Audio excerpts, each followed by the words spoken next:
आप साल भर से अंदर एक पटवारी की रिपोर्ट नहीं लेकर आ पा रहे हैं। क्या कमिटमेंट आप मुझसे रोज एक हफ्ते और एक दिन का कर रहे हैं? जेडीसी मुझे उत्तर देते हैं कि हम ओसियां को एक भी रोड नहीं देंगे। तो मैंने कहा कैसे नहीं देंगे? फिर आपने ये फ्यूटाइल एक्सरसाइज क्यों कराई? हर शाख पे उल्लू बैठा है।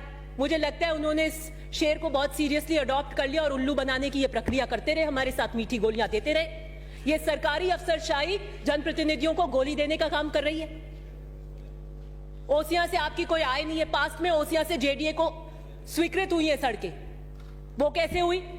मैं तो जानना चाहती हूं कि ये जो पूरी एक एक्सरसाइज चल रही थी, यकायक सडन यू टर्न 2 दिन में कैसे हुआ कि नहीं देंगे?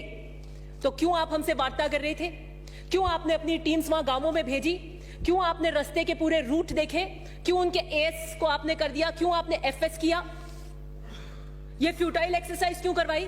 गांवों में उन सबको पता है कि यहां पे प्रस्ताव बने इस रोड के लिए, वो निरंतर आते हैं, वो जेडीए में भी जाते हैं। हमारे यहां पॉलिटिकल चेतना बहुत है और वो पूछते रहते हैं कि टेंडर कब होगा।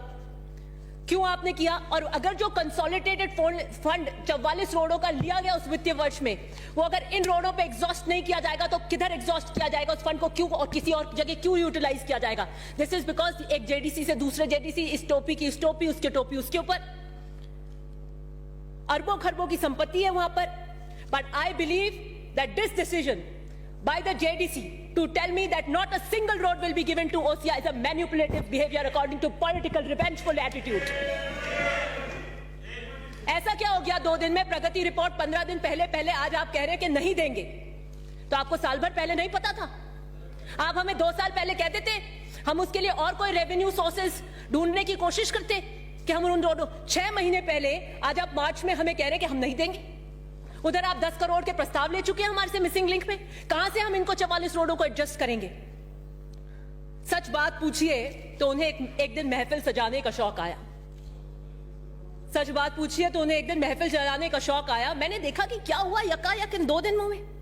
वो सनम जो खुदा बन गए, उनका दीदार करना मना है। वो सनम जो खुदा बन गए, उनका दीदार करना, मंत्री जी का मेरे को दीदार ही नहीं हो रहा। उनकी महफिल में जब कोई आए, उनकी महफिल में जब कोई आए तो पहले अपनी नजरें झुका कर आए। समझ वालों समझ लेना, समझ वालों समझ लेना, समझ से काम लेना। समझ वालों समझ लेना, समझ से काम लेना। समझ में काश आ जाए, समझना समझना। समझ में काश आ जाए, समझना समझना। तो इतना ही कहना, इस्तीफा देना। मैं उस महफिल का हिस्सा नहीं थी उस दिन। मुझे मत ऐसे तंग कीजिए और हैंड ट्विस्टिंग कीजिए। मैं तो 20 में भी अपनी जगह थी, 23 में भी अपनी जगह थी, आज भी सही जगह खड़ी हूं। Somebody who is a convict begging for mercy can be the minister. फिर मैंने फिर सोचा कि चलिए पॉलिटिकल रिवेंजफुल एटीट्यूड इन्हीं 2 दिन में क्यों हुआ? इसी 2 दिन के अंदर ऐसा क्या घटनाक्रम हो गया? तो मैंने पूछा, अर्ज करी बंदे परवर से। मैंने अर्ज करी बंदे परवर से, क्यों सितम ढा रहे हो हम पर? मैंने अर्ज करी बंदे परवर से, क्यों सितम ढा रहे हो हम पर? बात सुनकर हंसकर मुस्कुराकर वो बोले, हमसे टकराना मना है। मैंने भी मुस्कुराकर कह दिया, गलत में हां से हां मिलाना मेरी विरासत नहीं है। प्रियंका गांधी जी के नारे को आत्मसात कर रही हूं। लड़की हूं, लड़ सकती हूं, द्रौपदी नहीं हूं। बाहरी कृष्ण की आवश्यकता नहीं है मुझे अपनी रक्षा के लिए। मैंने 10 साल जबर के अंधेरों में जिंदगी गुजारी है। मैंने 10 साल दोजख पे सजदे किए हैं। इस धरती पे दोजख का नाम कारागृह को कहता है। उसी कारागृह पे मैंने 10 साल सजदे किए हैं। मैंने कांटों से नहीं, फूलों से धोखे खाए हैं। मैं सहारों से धोखा खाई हूं, अब सहारों से बच के चलती हूं। मैं राजस्थान, इस मर्दों के प्रदेश में महिलाओं की और वीरांगनाओं की दबंग आवाज बनकर गूंज रही हूं। मेरा दोष क्या है? मेरा दोष क्या है? मेरा दोष क्या है? मेरी वारदात क्या है? मेरी वारदात कुछ भी नहीं। मेरी वारदात कुछ भी नहीं। सब बजा लेंगे आप। नहीं बोले। मेरी वारदात कुछ भी नहीं। हाँ थी। नहीं, मेरी वारदात कुछ भी नहीं। नहीं, हाँ थी। मैं पार्टी के प्रति फर्माबरदार थी। मंत्री महोदय आलाकमान को भी चुनौती दे सकते हैं। मैं तो छोटी सी कार्यकर्ता हूं, बावफा फर्माबरदार हूं अपने दल के प्रति। मुझे इस दिन के घटनाक्रम पे अफसोस होता है। और मैं कह देना चाहती हूं, क्या पता एक रवैया शायद उन्होंने सोच लिया हो कि हम तो डूबेंगे जो डूबेंगे सनम, तुमको भी साथ लेकर जाएंगे।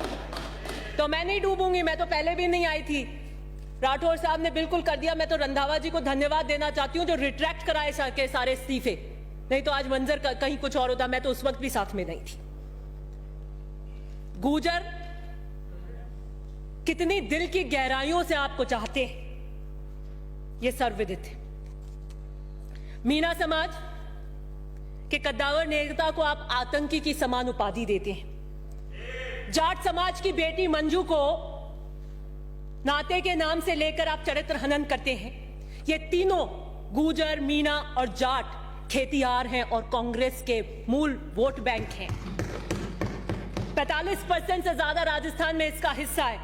गजब की सोशल इंजीनियरिंग कर रहे हैं और 6 महीने बाद हम चुनाव में जाना चाहते हैं। यहां सितमगरी के तरीके सिखाए जाते हैं, यहां सितमगरी के तरीके सिखाए जाते हैं। निगाहें उठती नहीं, खम उठाए जाते हैं। मैं मुख्यमंत्री जी से अनुरोध करूंगी कि दिस रिवेंजफुल एटीट्यूड, क्योंकि मैंने आपके आतंकी की उस उपाधि की और नाते की उस वक्तव्य की निंदा करी, तो वहां पर जेडीसी मेरे ओसिया की 44 सड़कों को रातों रात मना कर देता है। This political revengeful attitude, let the Rajasthan see it, कि अगर मैं सही पर सही खड़ी होकर अपने दल के लिए, अपने समाज के लिए, मंजू जाट हमारे समाज का गौरव है, वो वीरांगना। अभी जाट महाकुंभ हुआ था, नहीं सुनेंगे हम इस तरीके की प्रथा। यह सुनने के लिए हम उच्च स्तर के सदन के अंदर नहीं खड़े हुए। आप हमारी पार्टी से हो सकते हैं, और यह सरकार का वक्तव्य नहीं था। सरकार का वक्तव्य इतना था कि कब कब एफआईआर हुई और कब कब हमने अरेस्ट किया। और मैं इस बात का, मुख्यमंत्री जी के इस बात का समर्थन करती हूं कि हमें परिवार के बाहर नौकरी नहीं देनी चाहिए। उसका कारण है कि अगर हमने परिवार के बाहर नौकरी दी, तो जो हमारा पीछे रूरल बैकग्राउंड है उसके अंदर हो सकता है कि पीआर में ब्लैकमेल कर ले कि जाइए तुम नौकरी लेके आइए किसी की, नहीं तो हम घर में नहीं रखेंगे। It can be used as a tool against these women. इसलिए हमें परिवार के बाहर नौकरी नहीं देनी चाहिए। वो बच्चे, शहीद के बच्चे डॉक्टर, इंजीनियर, आईएएस बनने चाहिए, लेकिन किसी कारण अगर किसी की हेल्थ अच्छी नहीं हो, कहीं कोई एक्सीडेंट हो जाए और वो उच्च पदों के पढ़ाई नहीं ले पाए, तो वो नौकरी उसके लिए रिजर्व होनी चाहिए। ये कहकर आप मत टालिए कि वो नाते में गई और आपने कभी देवर को दिया है क्या। मत करिए इस तरीके से चरित्र हनन। आपने सरकार का, रुकिए मैं फिनिश कर रही हूं, ये सरकार का वक्तव्य मैं से अग्री करती हूं, लेकिन आपने वक्तव्य को कैसे पेश किया। आप कहिए कि उन्होंने मैन हैंडलिंग हुई, कांच फोड़े, ये किए, आतंकी के समान कैसे कह देंगे। और उसकी प्रतिक्रिया क्या हुई कि आपने पहले उनके नेता को कहा और दूसरे दिन उन्होंने हमारे प्रभारी को आतंकी कह दिया। ये कौन सा उदाहरण हम सेट करेंगे। मैं अर्थ में इतना ही कहना चाहती हूं कि मैं मुख्यमंत्री से अर्ज करूंगी कि यकायक जो 44 रोडों को रोक दिया गया है उसमें आप सीरियसली इंटरवीन करिए। और मंत्री जी क्योंकि आजकल जिद पे आ जाते हैं और उनकी जिद सबसे बड़ी होती है, उसके आगे सब नतमस्तक हो जाते हैं। वो अगर जिद पे अड़ गए और ये रहा कि हम ये 44 सड़कें ओसिया में नहीं देंगे, तो मैं इन्हीं वीरांगनाओं की तरह मुंह में घास लेकर ओसिया की जनता के लिए धरने में बैठूंगी। आप में दम है तो 3 बजे उठा लेना मेरे खून आरजू को वो समझ रहे हैं पानी, मेरे खून आरजू को वो समझ रहे हैं पानी। मेरी रोडे रोक कर नहीं मेरा हाथ मरोड़ पाएंगे आप। मैं सही के लिए खड़ी हूं उन जनप्रतिनिधि से, और कभी उसमें मेरे को गुरेज नहीं हुआ है। 6 महीने की अवधि है, हम सब चुनाव में जा रहे हैं। ये जो मिनिस्ट्री है इनके पास, जिस कलम से दस्तखत करते हैं, इस पे इतना मत इतराइए। ये भी उधार की है, ये भी उधार की है। और ऐसे दरिया तो